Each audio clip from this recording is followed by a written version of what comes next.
Hi, all. It is Chris, and I am here with the ministry training program of Phillips Theological Seminary, and this is week 4 of conflict utilization. I'm here with a supplemental video this week. There are a few additional comments, some additional teaching that I would like to do. Let me start by saying, though, or addressing some questions that I got from last week. And those were around looking at congregations that are a level 4 or a level 5. And they were asking if there were any congregations that they could go and see, maybe look at their websites. And two of the ones that I'm tossing out there, one is Hannibal First Christian Church. So if you were to Google Hannibal, Missouri, First Christian Church Disciples, you'll get to their website. I've worked with them over many years from when I was on the denominational staff, but did a 2-year consult and coaching with them. And to watch them really come into themselves, to watch them start to say, this is our mission and our vision, these are our values, and this is what we're going to do. And at first, the questions for me were, well, how's this going to help us to grow? How's this going to get people in our doors? And I kept saying, just keep working it, keep working your values, keep working your plan, keep coming back and saying, this is what we're about. Make your decisions, make your staffing decisions in all of that. And there was so much doubt, and the last consultation, the last time I was with them was 2-3 months ago, and I'll tell you, they are doing it. They have evidence, quantitative as well as qualitative evidence of the way their church has changed, and it comes down to, first and foremost, starting with prayer and with spiritual grounding as a congregation. Anyways, Hannibal First Christian Church, Steve Barker, B as in boy, Arker, is their senior minister, and I know he would be more than happy to talk to you. And if you have questions for him, want to get more information. The other church I'll have you look at is Raytown Christian Church. That's in Raytown, Missouri.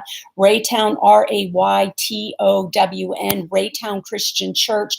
That is where my Bill Tenny-Brittian is the pastor, and again, he's been there for 3 years now, and they have been working this very tough, difficult process, and you can see more on their website how they're living that out. I would say that they are likely at a 4. I would easily put them at a 4. He might differ with that, but yeah, they're doing it. So those are 2 congregations I've worked with that I have intimate knowledge of. Another one I want to toss out to you that I have not worked with personally. I was their denominational person, and so I've had conversations with their senior minister. I've watched them from afar. This is a church that, I don't know, 15, 20 years ago was, wow, it's been that long, maybe 15 years or so ago. Well, could be 20. Okay, anyways, that they were down to about 12 people. And that minister asked that little group of people if they would go and ask friends or family to come to the church and make a 1-year commitment. Could they just have a 1-year commitment so they could begin to get some critical mass? You know, you need your sanctuary to be 50 to 60% full for there to be to look like you have critical mass. Now, there's also that 80% rule that when your church now is 80% full, you have to be thinking about starting another service or to expanding your setting. You really need to talk about expanding services and the like. Anyways, it was this matter of, okay, oh yes, I'm on that, because that's when you get 80% full, but you've got to have really 60% full in your congregation for people to walk in and not think, oh, it's empty. So Jed, his name is Jed Angel, Angel, Jed Angel, and this church is in Centralia, Missouri. Actually, it's about maybe 10 miles out of Centralia, Missouri, but Centralia is their mailing address. And and the name of the church is Friendship Christian Church. Friendship Christian Church. So Jed started by asking if people would bring family or friends. And today they worship well over 200. They've bought a building, or they rent a building in Centralia that's just there for youth. It's a youth hangout, places they can go play games, they can get resources. It really is like a youth club in a very small town that doesn't have I consider it a very small town. It's bigger than some small towns, but they just didn't have those kind of resources. And Jed, by the way, is a bivocational minister. So those are three congregations that I will, I'll point you back to. And Jed, I would say, is easily a 4. And if you find that not to be the case, then let me know, and I'll figure that one out myself. All right. So I wanted to say that to you. I also want to talk to you about the scripture, Matthew 28, that you're going to be referring to. And this is Jesus's conflict lesson. What he says, and you may remember this. I said Matthew 28, didn't I? Matthew 18. This is what he taught. That when you have a dispute with somebody, go and talk with them directly. So it's that one-on-one directly. If they don't hear you, then, or that doesn't make things any better or different, then you go with someone else. So that you have a witness has been the thinking on that. But the other part of that is not just having a witness with you. It's also that you have somebody who may be able to speak in a different voice, or that they can listen to or hear better than they are able to hear you. I call it the fry guy principle, McDonald's fry guy principle. When I was trained at McDonald's many, many years ago, what we were told is sometimes when you're working the window, working the cash register, there will be a customer who comes, and it doesn't matter what you say, how much you smile, how fast you get their food, there's going to be nothing you can do to please them. And so instead of trying and just digging a deeper hole, go over to the fry station and tell the person who's on fries that you really need them to help you on the window. And you then are going to work on the fries, and they're going to run the window for that customer until that customer is completely, their order is finished and they've been able to leave the counter themselves. So get it, the fry guy principle, McDonald's fry guy principle. So what that is saying then is that sometimes the fry guy or gal is able to speak in a way or smile in a way that you can't possibly do that. So when you go back after you're not successful the first time in trying to resolve the conflict, then you go back, you bring somebody else with you to try to work towards that together. And then he says, if that doesn't work, then bring them before the church body. And if you need to, then toss them out. Now, none of that is feasible when you're the minister, okay? It is, but with these provisions. It isn't, and this is how it is. You still have to address and resolve conflict, okay? As best as you can.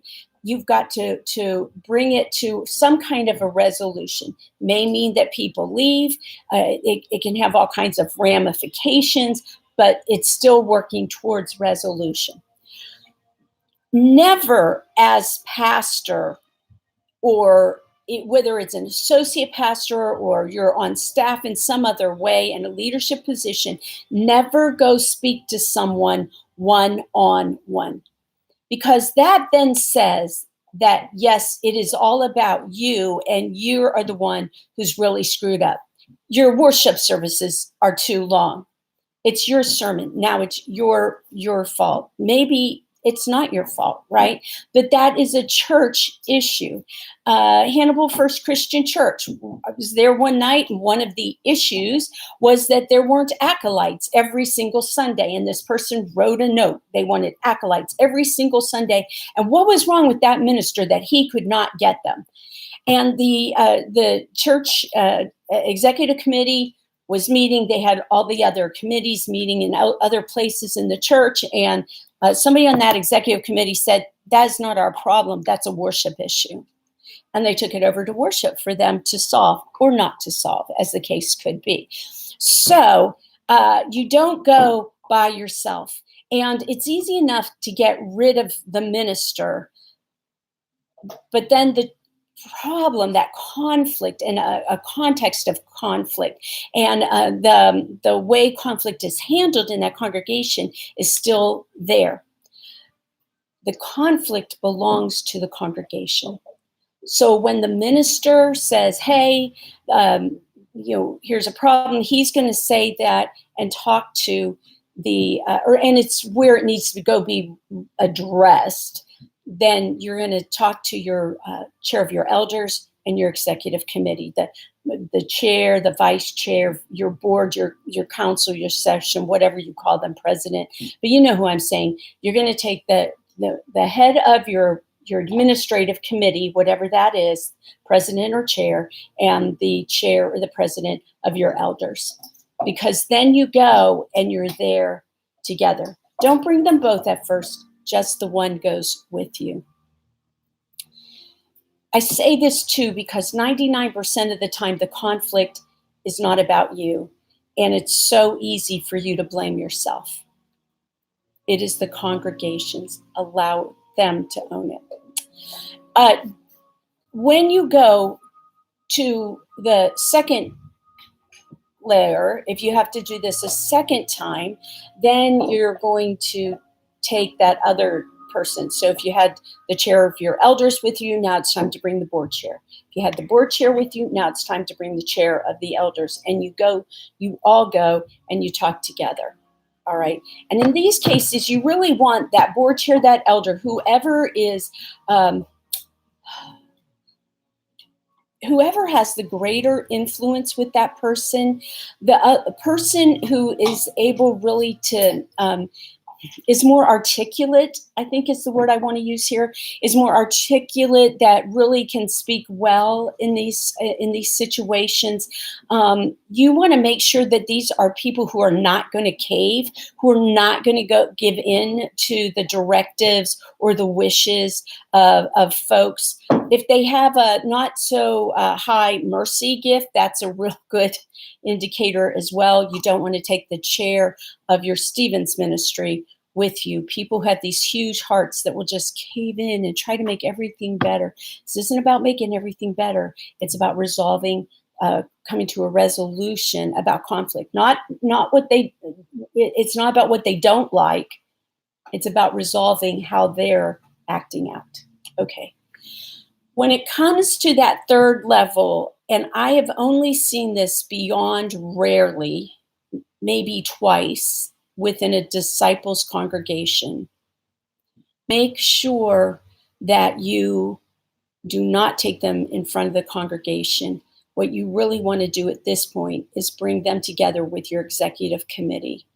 If you have a small elders board, you may do it with your elders board, but you want to make sure when you get to that executive committee place that it's only the executive committee. Never take it into the congregation, right? Can you see how that will heighten the conflict, where you'll go from where it's a group or it's a person and the pastor or the person and really the church. But anyways, but now you're going to make it into church and it's going to be win-lose. You're trying to keep it contained. I've had I've seen churches where they ask people to leave and where the very defiant people don't leave. So, demanding they leave, that's pretty impossible to do. And, oh my gosh, avoid. All right. So you go with one other person, chair, president, whatever you call them, of your board, or chair of your elders. Make sure that when you do that, the person who speaks is the one who's more direct, that they have more influence with the person and speaks well on the church. Somebody who isn't going to cave, right? Who's not going to give in to demands or threats. Then you, second visit, you're going to have to bring the other person with you. So chair of the elders, then take the board chair, if it was board chairs, chair of the board, then take your chair of the elders.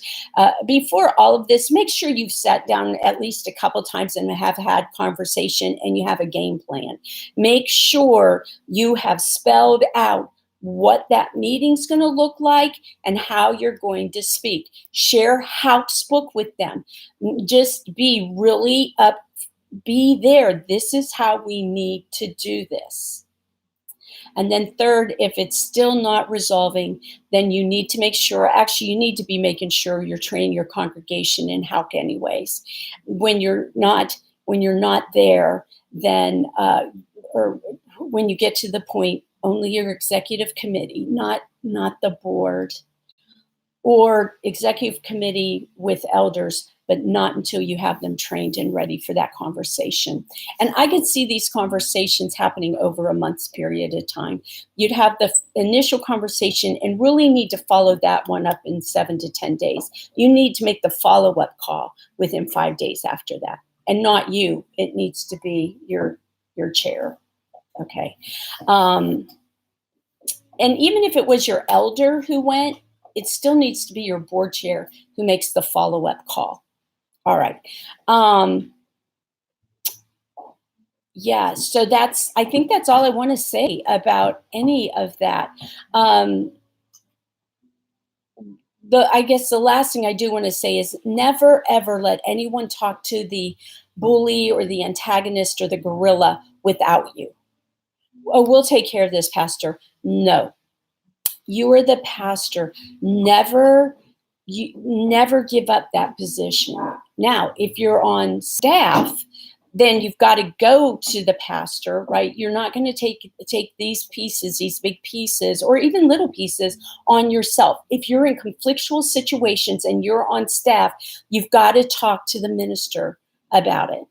And then when you go to talk to the person, or it may be the minister, because again, right, this is a congregational issue, then you would go with the minister and the board chair.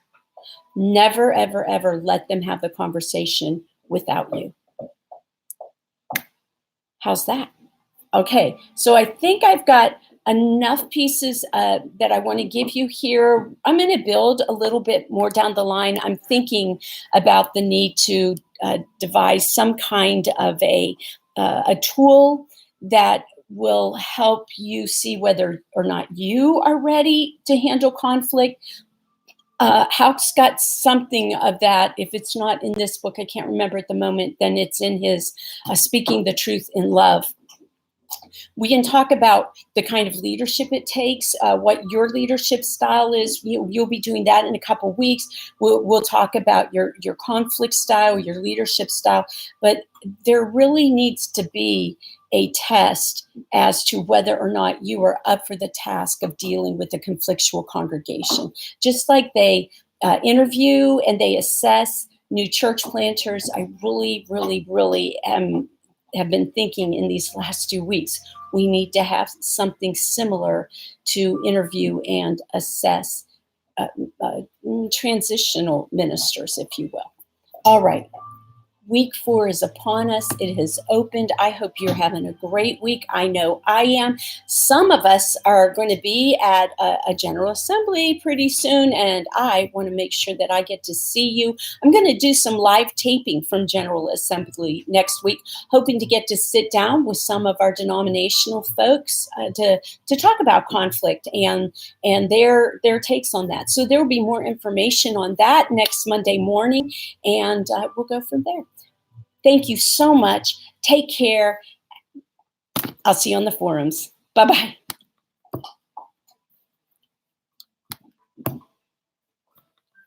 End.